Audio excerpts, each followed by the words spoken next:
Damodra devotional ఛానల్కు స్వాగతం. శ్రీమదాంధ్ర భాగవతం 8వ భాగం. ముందు భాగాలు చూడాలి అనుకుంటే మన ఛానల్ ప్లేలిస్ట్లో శ్రీమదాంధ్ర భాగవతం అని ఉంటుంది, దాన్ని గమనించగలరు. లింక్ కూడా డిస్క్రిప్షన్లో ప్రొవైడ్ చేస్తాను. ఈరోజు నారదుని పూర్వజన్మ వృత్తాంతం గురించి తెలుసుకుందాం. ఇది పోతన భాగవతం అండి. వ్యాస, నేను ఈవేళ ఎందుకు నారదుడిగా ఉన్నానో నీకు చెబుతాను. నా చరిత్ర వింటే నీవు తెల్లబోతావు అని నారదుడు తాను నారదుడు ఎలా అయ్యాడో చెబుతాడు. నారదుడు ఒక దాసిపుత్రుడు. ఆయన తల్లిగారు చిన్నతనం నుంచి బాగా ఐశ్వర్యవంతులైన బ్రాహ్మణుల ఇంటిలో ఊడిగం చేసేది. వాళ్ళ ఇల్లు తుడవడం, వాళ్ళ గిన్నెలు తోమడం, ఆవులకు పాలు పితికి పెట్టడం మొదలగు పనులు చేసేది. తల్లి ఎక్కడికి వెడితే అక్కడికి వెళ్ళిపోతూ ఉండేవాడు. ఈ పిల్లవాడు బ్రాహ్మణుల ఇంటిలో తిరుగుతున్నాడు. వారు వేదాంగములను చదువుకున్నవారు. ఆ ఇంటికి వర్షాకాలంలో అటుగా వెళ్ళిపోతూ కొంతమంది సన్యాసులు చాతుర్మాస్యము కని వచ్చారన్నమాట. వస్తే అమ్మతో పాటు ఈ పిల్లవాడు కూడా అక్కడ ఉన్నాడు. రోజు నీవు ఉదయంననే స్నానం చేసేసి వాళ్ళకి పీటలు వేయడం, దర్భాసనములు వేయడం, వాళ్ళ మడిబట్టలు తీసుకురావడం, ఇటువంటి పనులు చేస్తూ ఉండవలసినది అని యజమాని ఆ పిల్లవానికి చెప్పాడు. దాసీపుత్రుడైన నారదుడు రోజు స్నానం చేసి వాళ్ళ మడిబట్టలు తీసుకువచ్చి అక్కడ పెడుతూ ఉండేవాడు. వాళ్ళు సన్యాసులు అంటే లోకం అంతటా పరబ్రహ్మమును చూసేవాళ్ళు. వాళ్ళు ఆ పిల్లవానిని దాసీపుత్రునిగా చూడలేదు. 5 సంవత్సరముల పిల్లవాడు తమకు చేస్తున్న సేవ చూసి వారు తినగా మిగిలినటువంటి ఉచ్ఛిష్టమును నారదునికే ఇచ్చేవారు. వాళ్ళు మహాభాగవతులు. వాళ్ళు తినగా మిగిలినటువంటి భాగవత శేషమును తినేవాడు. ఆ వచ్చిన సన్యాసులు పొద్దున లేవడం, భగవంతుణ్ణి అర్చన చేసుకోవటం, వేదాంగములు చదువుకోవడం, వాటిని గూర్చి చర్చ చేసుకోవటం, మధ్యాహ్నం అయ్యేసరికి భగవంతుణ్ణి స్మరిస్తూ సంతోషంతో పాటలు పాడుతూ నాట్యం చేయడం చేస్తూ ఉండేవాళ్ళు. ఆఖరికి చాతుర్మాస్యం అయిపోయింది. వాళ్ళు వెళ్ళిపోతున్నారు. వాళ్ళు వెళ్ళిపోతూ పిల్లవాడైన నారదుణ్ణి పిలిచి, ఆ పిల్లవానికి ఏమీ తెలియకపోయినా ఏ తాపత్రయం లేకుండా మనస్సులో వాళ్ళ మీద ఉన్న అపారమైన భక్తి చేత అతను వానిని సేవించగా వారందరూ కూడా కారుణ్యము అని చెప్పడానికి కూడా వీలు లేదు. మిక్కిలి వాత్సల్య చిత్తముతో నారదుణ్ణి వాళ్ళు పక్కన కూర్చోబెట్టుకొని వానికి కృష్ణ పరమాత్మ మీద ద్వాదశాక్షరి మహామంత్రమును ఉపదేశం చేసి ప్రణవోపదేశం చేసేసి ఆ పిల్లవానిని ఈ లోకం నందు మాయ ఎలా ఉంటుందో, సత్యం ఎలా ఉంటుందో చెప్పేశారు. ఇంతకాలం అటువంటి వారిని సేవించి ఉండడం వలన నారదునికి సత్పురుష సాంగత్యం కలిగింది. చెప్తారు కదా, సత్సంగత్వే నిస్సంగత్వం, నిస్సంగత్వే నిర్మోహత్వం, నిర్మోహత్వే నిశ్చలతత్వం, నిశ్చలతత్వే జీవన్ముక్తి. అంటే అటువంటి సత్పురుషులతో తిరగడం వలన హృదయం అంతా పరిశుద్ధి అయిపోయింది. వెంటనే ఈయనకు మనస్సులోకి అందేసింది. చాతుర్మాస్యం అయిపోయింది. ఆ సన్యాసులు వెళ్ళిపోయారు. తాను లోపల ఆ శ్రీమన్నారాయణ్ణి తలుచుకొని పొంగిపోతూ రోజు అమ్మతో వెళ్ళేవాడు. ఒకరోజు చీకటి పడిపోయిన తర్వాత గృహ యజమానులైన బ్రాహ్మణులు ఆమెను పిలిచి పెరట్లోకి వెళ్ళి ఆవుల పాలు పితికి పట్టుకునిరా అని చెప్పారు తల్లిని. ఆ తల్లి ఆవుల పాలు పితుకుదామని వెళ్ళింది. అక్కడ ఒక పెద్ద త్రాచుపాము పడుకుంది. ఆవిడ చూడకుండా పొరపాటున దాని మీద కాలు వేసింది. త్రాచుపాము ఆవిడ్ని కరిచేసింది. తల్లి చనిపోయింది. అప్పుడు ఆ పిల్లవాడు అనుకున్నాడు, అమ్మయ్య, నాకు ఉన్న ఒకే ఒక బంధం తెగిపోయింది. అమ్మ అన్నది ఒకటి ఉండడం వలన నేను ఈ ఇంట్లో అమ్మతో పాటు తిరగవలసి వచ్చింది. ఇప్పుడు నేను స్వేచ్ఛా విహారిని, అంతా ఈశ్వరుణ్ణి చూస్తూ వెళ్ళిపోతాను అని వెళ్ళిపోయాడు. అలా వెళ్ళిపోయి చివరకు ఒక మహారణ్యంలోనికి వెళ్ళిపోయాడు.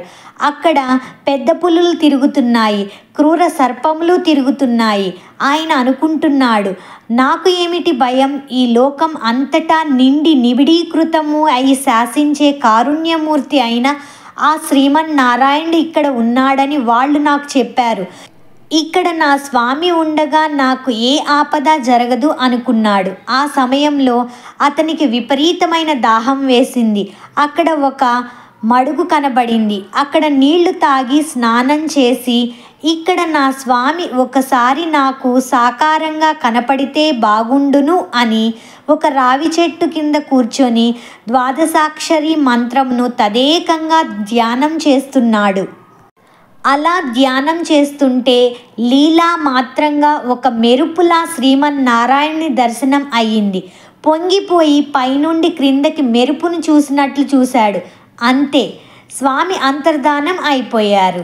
అప్పుడు అశరీరవాణి వినపడింది. ఈ జన్మలో సత్పురుషులతో తిరిగిన అదృష్టం చేత, వాళ్ళ మాటలు పట్టించుకున్న కారణం చేత నీకు లీలా మాత్ర దర్శనం ఇచ్చాను. నీవు చూసిన రూపంను అలా బాగా చూడాలి అని కోరుకుంటే నువ్వు నా గురించే చెప్పుకుంటూ, నా గురించే పాడుకుంటూ, నా గురించే మాట్లాడుకుంటూ తిరిగి తిరిగి దేహధర్మాన్ని అనుసరించి ఒక రోజున ఈ శరీరమును వదిలివేస్తావు. అలా అది లేచిన తరువాత నిన్ను గుప్తంగా ఉంచుతాను. ఒకనాడు నీవు సాక్షాత్తుగా బ్రహ్మదేవుని కుమారునిగా జన్మిస్తావు. ఆనాడు నీకు మహతి అనే వీణను బహుకరిస్తాను. దాని మీద నారాయణ స్తోత్రం చేస్తూ స్వేచ్ఛగా లోకములయందు విహరిస్తావు. నీకీ కానుకగా ఇస్తున్నాను అన్నాడు శ్రీమన్నారాయణుడు అశరీరవాణి రూపంలో. ఆనాడు శ్రీమన్నారాయణ్ణి దర్శనం చేస్తూ దేశమంతటా తిరిగి స్వామి గురించి చెప్పుకొని దేహధర్మం కనుక ఒకనాడు ఈ శరీరం వదిలిపెట్టేసి సంతోషంగా బ్రహ్మగారి దగ్గరకు వెళ్ళిపోయాను. మళ్ళీ కల్పాంతం అయిపోయిన తర్వాత నారాయణుని నాభి కమలంలో నుంచి మరలా చతుర్భుజ బ్రహ్మగారు సృష్టింపబడ్డారు. మొట్టమొదట ప్రజాపతులను సృష్టించినప్పుడు చతుర్ముఖ బ్రహ్మగారు నన్ను సృష్టించారు.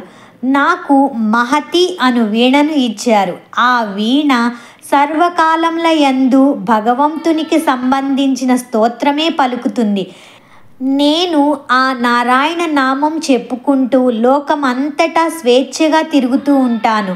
నేను వైకుంఠమునకు వెళతాను, సత్యలోకమునకు వెళతాను, కైలాసమునకు వెళతాను. ఏ ఊరు పడితే ఆ ఊరు వెళ్ళిపోతాను. ఎక్కడికి వెళ్ళినా లోక సంక్షేమమును ఆవిష్కరిస్తాను. భగవంతుని శక్తి గురించి మాట్లాడతాను. అది తప్ప మరి ఒకటి నాకు రాలేదు అని చెప్పి ఎంత బాగా నారద మహర్షి తన గురించి ఎంత బాగా వివరిస్తున్నారండి. వ్యాస, నేను ఇవాల్టికి ఇంతటి వాడిని ఎందువల్ల అవ్వగలిగాను అంటే, ఒకనాడు దాసీపుత్రుడైన నాకు నలుగురు సన్యాసులు ఉపదేశించిన జ్ఞానం ఇవాళ నన్నీ స్థితికి తెచ్చింది. రెండవ జన్మలో నారదుడిని అయిపోయాను. నీవు భాగవతమును భగవత్ కథలను చెప్పగలిగితే విన్నవాడు ఉత్తర జన్మలో ఎందుకు మహాజ్ఞాని కాలేడు? ఎందుకు భక్తుడు కాలేడు? అందుకని నీవు భగవద్భక్తి గురించి చెప్పవలసింది. దుర్యోధన ధృతరాష్ట్రుల గురించి ఎందుకు చెప్తావు? చెప్పకపోయినా ప్రజలకు అందరికీ వాని గురించి తెలుసు. అందుకని భక్తి గురించి చెప్పు. భక్తికి ఆలవాలమైన భాగవతమును రచించు అన్నారు.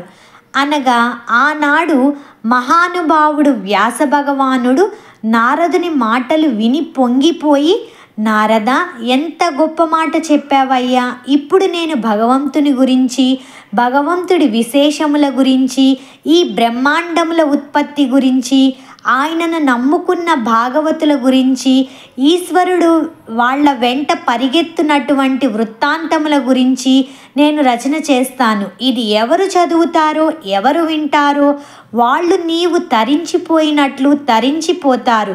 అటువంటి భాగవతమును రచన చేయడం ప్రారంభిస్తున్నాను అని ఆచమనం చేసుకొని కూర్చొని వ్యాస భగవానుడు తన ఆశ్రమంలో భాగవత రచన ప్రారంభం చేశారు. వ్యాస భగవానుల వారు ఎన్ని రచనలు చేసినా కూడా ఆయనకి మనసులో ఎంతో కొంత చింతన ఉండేదటండి. అప్పుడు నారద మహర్షి వచ్చి, ఇలా నువ్వు ఎంతసేపటికి ఈ కథ ఆ కథ రాయడం కాదు, భక్తి గురించి, భక్తి చేష్టల గురించి, ఆయన లీలల గురించి అనుగ్రహించు అంటే అవి రాయడం వలన ఆయనకి ఎక్కడ లేని సంతృప్తి కలిగిందట. ఆ వ్యాస భగవానుని భాగవతాన్ని మన పోతన గారు తెలుగులో మనకి ఆంధ్రీకరించారు. దానినే మనం ఇప్పుడు వింటున్నాము. నెక్స్ట్ 9వ భాగంలో తిరిగి కలుద్దాం. సర్వం శ్రీకృష్ణార్పణమస్తు.